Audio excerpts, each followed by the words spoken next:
પરમ કૃપાળુ પરમાત્માની અસીમ કૃપાથી ભાઈ શ્રી વજાભાઈના પરિવારજનોએ, એમના કુટુંબીજનોએ એક આ ભજન સત્સંગનો મહિમા રાખી આપ સૌને એકત્રિત કર્યા છે. એમાં આપણી વચ્ચે પધારેલ આબુ રોડ થી સમગ્ર ગામડાઓમાંથી પધારેલ ધર્મ પ્રેમી સજ્જનો આપણી વચ્ચે ઉપસ્થિત ગુરુ મહારાજ શ્રી બિરાજમાન છે.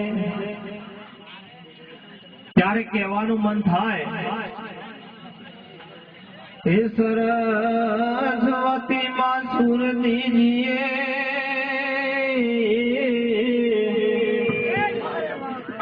અને ગુરુ દેજીએ મને જ્ઞાન,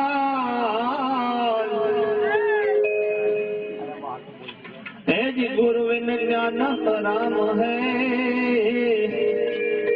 भाई वात वेद पुराण.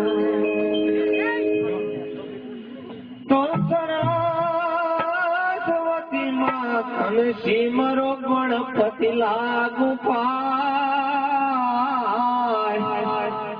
हे माया विदल वाणी आप दे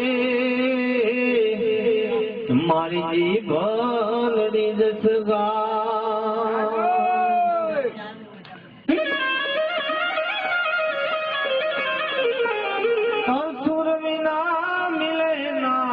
सरस्वती गुरु विन मिले न ज्ञान,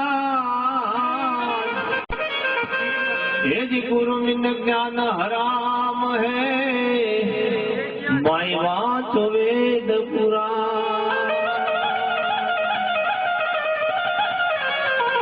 तो सदगुरु ऐसा कीजिए जैसा होय पूनम का तेज करे तपे नहीं और दे दे उनकार.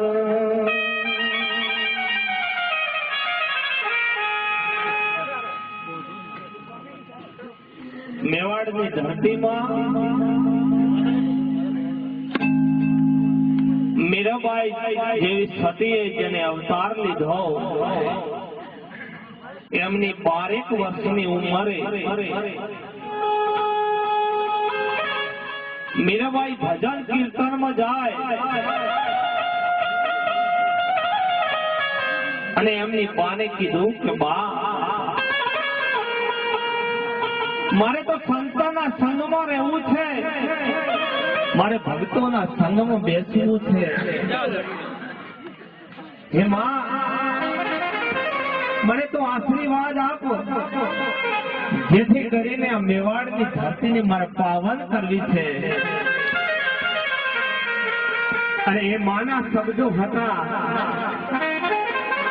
મીરાબાઈને એમની માં કે છે, બેટા તો માનવી લુગડા જ હોય, બેટા તને મેં જન્મ આપીને મારો જન્મ ગુમાવ્યો છે. આ માતાના શબ્દો હતા. અને એમની માને મીરાબાઈ કહે છે કે હે માં, પથ્થર મત સમજ તારે પેટ, હે માં હીરો આવ્યો છે તારા હાથમાં, એ જરા ખીડકી ઉઘાડી મેલ, મારે દર્શન કરવા છે દીના નાથના. માં, મારે દર્શન કરવા છે દીના નાથના. આ શબ્દો મીરાબાઈના હતા. મિત્રો, ભારતની ભૂમિનો ઇતિહાસની મારે વાત કરવી છે. અને માતા જીજાબાઈના મુખે જન્મેલ શિવાજી મહારાજની આજે મારે વાત કરવી છે. ટૂંકમાં મારું દ્રષ્ટાંત કહ્યું, આમ તો મને ભજનની ફરજ પડી છે માટે ભજન બોલવું છે, પણ એક દ્રષ્ટાંત કેવું મને આ સભામાં શોભે છે માટે કહેવું છે. અને જીજાબાઈ છત્રપતિ શિવાજી જયારે ઘોડે